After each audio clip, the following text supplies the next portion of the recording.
What is up, everybody? Welcome back to the channel. My name is Matt, and today I'm going to be talking about Kings of the Wyld by Nicholas Eames. So, full disclosure, this is my second time trying to record this review. Yes, I know it's been a long time since we've posted. We'll talk about it eventually, but right now I'm just talking about the book. But we got a new camera, and there was a difficulty situation thing with the audio. It was terrible. So, found a new solution for audio, and it should sound good, and it should look good, I think. Maybe? Yeah. Sure. Anyways, the first book that I finished this year happens to be my favorite book so far this year, and that is Kings of the Wyld, the book we're talking about today. So if you have not heard about this is a debut by Nicholas Eames about, well, hold on, pause.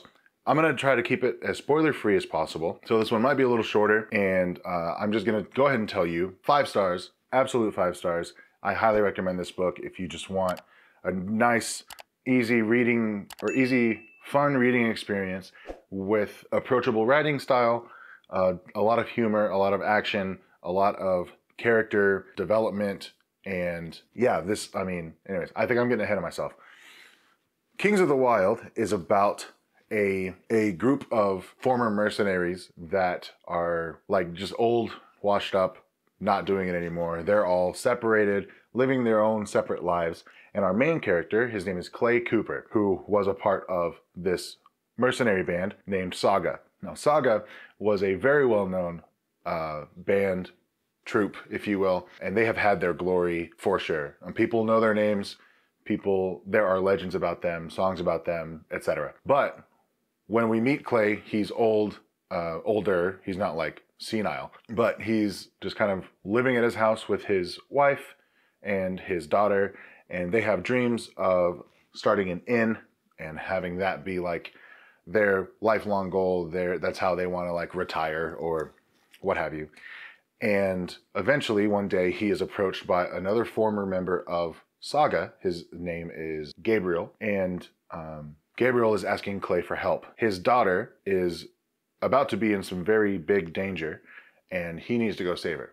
And so he wants to get the band back together, and they go off from there. And that's where like kind of the adventure begins. And I don't want to say anything else as far as the plot goes. I think that is the only way for me to make it as spoiler-free as possible and for you to get the most out of this reading experience, because I 100% think that you should read this book. I think even if you're not that big into fantasy, it doesn't feel that hardcore.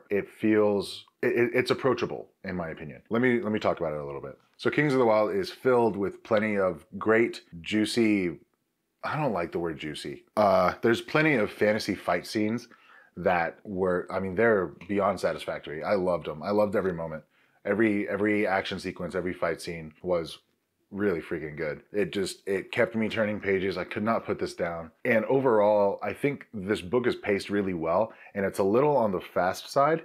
So if you tend to not like faster paced books, I think you'll be okay, but just know that. Some of the other books that I've read this year or tried to read, I DNF'd because of the pacing was not so much for me. They were a little slower. And, my ADHD brain can't handle it. I need some action. I need it to keep moving.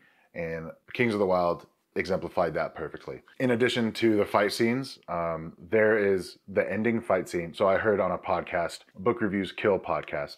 If you have not listened to them, that's another thing I will recommend. It's a great podcast. I love their content.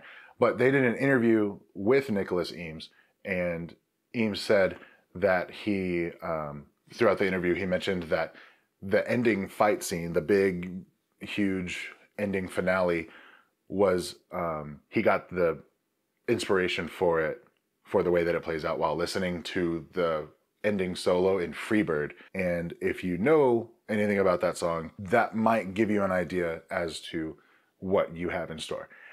And it did not disappoint. And this book is also riddled with plenty of references to like the music industry. Like he draws a lot of parallels with an old washed up band, looking at the modern bands, groups of mercenaries that are doing it the easy way, the easier way. Like they're not doing it the same way that they did, like in the good old days. That's just kind of like one example of like that I see of like, I picture the parallel being like someone who really likes the classic rock stuff and like knows the story and glory and legend of those bands, and those bands who have had their glory are looking back on or are looking at bands today, they might be thinking like, oh, they just like don't do it like we used to, whatever.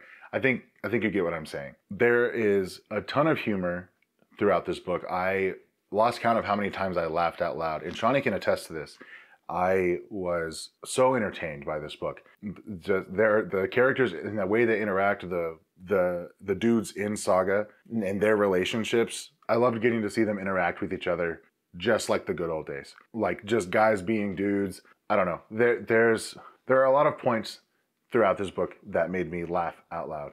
And I love books that do that. And another thing that I love about this book, that I love about reading in general, is like a found family trope. So this one is a little different because we don't see the culmination of the group like they have existed in the past, but we get to, we spend time with them, and Eames does a really good job of making you feel like you're a part of Saga, like you are with them traveling through the wild, going to save Gabe's daughter. I certainly felt like I was there with them, with my weapons and in the battles and sitting around the campfire, shooting the bull. And man, I love these guys. I love Saga. And then something different that I really enjoyed, well, it's not different for reading or writing, but for me, what I really enjoyed that I was kind of alarmed or surprised that I enjoyed so much of was the character development. I don't ignore or devalue, but character development is not that much of a motivator for me as a reader. And if you've seen our videos or heard me talk about books, you might be able to discern that. But the character development in this one was, I don't know what it was. It was different. I really enjoyed watching these dudes. I wish I could have seen them from the beginning of Saga and like when they started back in their glory days. I would love to see them develop into the men that they become when they have reached glory and they call it quits and they separate. But I loved getting to see them as old men be uprooted from their everyday lives and get back to it, get the band back together, and seeing the development that happens within them through that journey. It was great. And then last thing is the world building. The imagery was really vivid and clear and beautiful and horrifying and so many things. Like this was, I think the world building was a great cherry on top for the reading experience.